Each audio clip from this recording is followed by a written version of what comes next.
Saudara yang kasih dalam nama Yesus, topik firman Tuhan pada pagi hari yang indah ini yaitu tidak ada yang mustahil bagi orang yang percaya. Memang ada firman Tuhan mengatakan tidak ada yang mustahil bagi Tuhan. Tetapi nanti kita membaca dalam buku Markus pasal 9 ayat 23 yang mengatakan tidak ada yang mustahil bagi orang yang percaya. Biarlah semua kita nanti saudaraku setelah selesai firman Tuhan ini berani juga berkata tidak ada yang mustahil bagi saya yang percaya. Karena kuasa Tuhan akan bekerja bagi setiap anak Tuhan yang percaya. Karena kuasa Tuhan akan menjawab setiap anak-anak Tuhan yang memiliki iman. Jadi firman Tuhan ini akan membawa kita kepada kemenangan.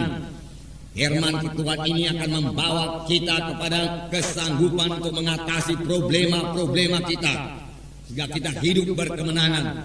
Menang atas kelemahan-kelemahan kita. Menang atas penyakit-penyakit kita. Menang atas kemiskinan kita. Menang atas kegagalan-kegagalan kita. Sebab semua itu bukan daripada Tuhan. Kegagalan bukan daripada Tuhan. Kemiskinan bukan daripada Tuhan. Kekurangan bukan daripada Tuhan. Janganlah disalahkan Tuhan karena kekurangan kita.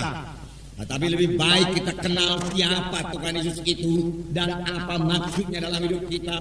Dan biarlah kita mulai beriman kepada apa yang dijadikan Tuhan kepada kita. Dari firman Tuhan kita akan mengenal bahwasanya Tuhan tidak mengendaki kita gagal. Tuhan tidak mengendaki kita miskin, saudaraku. Tuhan tidak mengendaki kita kalah. Dari mulanya Tuhan memilih satu umat bagi dirinya sendiri. Dan umat yang dipilih Tuhan itu saudaraku sangat diberkati Tuhan. Dan saudaraku sepanjang umat yang dipilih Tuhan itu bersandar kepada Tuhan, dia tidak bisa dikalahkan oleh bangsa-bangsa lain. Karena Tuhan beserta dengan mereka dan Tuhan sendiri yang memberikan kemenangan kepada mereka itu saudaraku. Saudara yang kasih dalam nama Yesus, puji Tuhan saudaraku. Dan kemenangan juga berlaku bagi kita buat pagi hari yang indah ini saudaraku. Jadi kita bisa bebas saudaraku daripada kekalahan kita. Kita bisa hidup dalam kemenangan. Kalaupun sekarang ini saudara belum memilikinya. Miliki dulu tekad, memiliki dulu iman, miliki dulu visi seperti ini. Dari firman Tuhan yang saudara dengar ini, saudara akan memiliki visi. Oh, rupanya saya bisa menang. Saya tidak perlu kalah. Saya tidak perlu gagal lagi. Oh, rupanya penyakit tidak perlu menguasai saya lagi. Saya sudah kenal hak saya. Saya sudah kenal apa yang disediakan Tuhan bagi saya. Oleh sebab itu mulai sekarang hidup saya berkemenangan. Penyakit tidak menguasai saya. Karena kesembuhan sudah disediakan Tuhan bagi saya. Haleluya Tuhan katakan. Dengan berkata demikian iman saudara mulai tumbuh. Dan kalau tiap-tiap hari saudara terus beriman demikian, saudaraku, maka sama sebagaimana iman saudara akan jadi kepada saudara. Jadi miliki iman lebih dahulu. Sebab firman Tuhan berkata tanpa iman mustahil. Dari mana datangnya iman? Iman datang daripada firman Tuhan. Iman datang daripada mendengarkan firman Tuhan. Mendengarkan firman Tuhan yang benar, saudaraku. Mendengarkan firman Tuhan yang memberikan pengertian yang benar kepada Tuhan, kepada saudara dari hamba Tuhan yang benar, saudara. Itu sebabnya kita perlu sekali mendengarkan, saudaraku, hamba-hamba Tuhan yang benar yang diurapi Tuhan. Sehingga dia dapat memberikan pengertian yang benar dari firman Tuhan kepada kita. Dan pengertian yang benar dari firman Tuhan kepada kita itu, kita memiliki iman. Kita memiliki iman. Sebab firman Tuhan berkata, tanpa iman mustahil. Semua orang yang menghampiri Allah, semua orang yang berharap sesuatu daripada Tuhan, semua orang saudaraku yang mau supaya doanya dijawab Tuhan, harus memiliki iman lebih dahulu, saudaraku.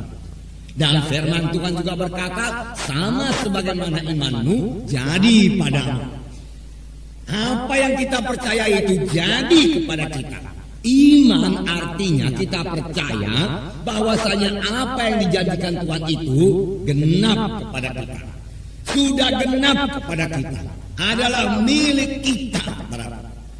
Mengapa? Saudaraku, apakah dasarnya? Saudaraku, bukan perasaan kita, bukan penglihatan kita. Dasarnya semata-mata hanyalah firman Tuhan, hanyalah janji Tuhan. Tuhan sudah menjanjikannya dan kita tahu janji itu bagi kita, saudaraku. Lalu kita berkata, terima kasih Tuhan. Janji itu bagi saya Tuhan. Saya terima sekarang Tuhan. Oleh sebab itu sekarang saya sudah sembuh Tuhan. Oleh sebab itu sekarang saya sudah keberkatan Tuhan. Karena firman-Mu sudah mengatakannya demikian. Walaupun yang dikatakan Tuhan itu belum kita lihat jadi dalam hidup kita, belum kita rasakan di dalam tubuh kita ini. Iman tidak bergantung kepada perasaan. Iman tidak bergantung kepada penglihatan. Iman juga tidak bergantung pada pengalaman. Iman bergantung semata-mata kepada janji Tuhan. Kelihatan atau belum kelihatan, sudah kita terima atau belum kita terima, saudaraku, kita harus tetap berpegang pada janji Tuhan itu. Maka dia akan memperoleh apa yang diimankannya. Dia akan memperoleh apa yang dikatakannya. Firman Tuhan berkata, saudaraku, saudara yang kasih dalam nama Yesus, jadi kita bisa menang, saudaraku. Jadi kita semua bisa berhasil, saudaraku. Jadi kita semua bisa berbuat perkara yang besar, saudaraku. Jadi nasib kita berubah dalam Tuhan ini, dan memang mesti berubah, saudaraku. Kita datang kepada Tuhan untuk menerima perubahan ajaib. Kita datang ke gereja ini bukan untuk sekedar menerima sedikit pengertian-pengertian baru daripada firman Tuhan. Bukan yang sekedar begitu saja. Kita datang untuk diubahkan. Kejadian lama lalu, kejadian baru timbul dalam kita. Jadi dalam kita, saudara, hidup baru dalam Tuhan yang lain daripada hidup yang lama, saudara. Hidup yang bergantung sepenuhnya kepada Tuhan, hidup yang bergantung kepada firman Tuhan. Maka sepanjang hidup kita tidak akan dipermalukan, saudaraku. Saudara yang kasih dalam nama Yesus, memang semua jawabannya yang terdapat dalam firman Tuhan. Firman Tuhan tetap berkuasa, saudaraku. Firman Tuhan berkuasa mengubahkan hidup kita, saudaraku. Firman Tuhan yang kita terima, firman Tuhan yang kita dengar tidak pernah kembali dengan kosong, saudaraku. Saudara yang kasih dalam nama Yesus, karena firman Tuhan itu berkuasa. Dalam Ibrani pasal 11 ayat 3 dikatakan bahwa alam semesta ini dijadikan oleh firman Tuhan. Demikianlah berkuasanya firman Tuhan itu. Saya membacakan Ibrani pasal 11 ayat 3. Karena iman kita mengerti bahwa alam semesta telah dijadikan oleh firman Allah, sehingga apa yang kita lihat telah terjadi dari apa yang tidak dapat kita lihat. Dengan iman kita mengerti bahwa alam semesta ini, dunia ini telah dijadikan oleh firman Allah, sehingga apa yang kita lihat telah terjadi dari apa yang tidak dapat kita lihat. Apa yang kita lihat, apa yang kita lihat sekarang ini telah dijadikan Tuhan dari apa yang tidak ada.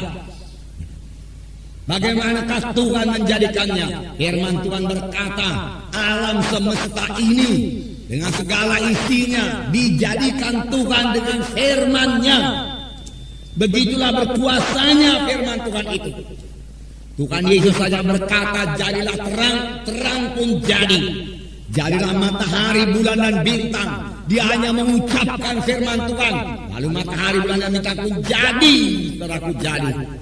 Inilah kuasa firman Tuhan yang diucapkan oleh Tuhan. Dan kuasa firman Tuhan yang kita ucapkan juga, saudaraku, tetap berkuasa, saudaraku.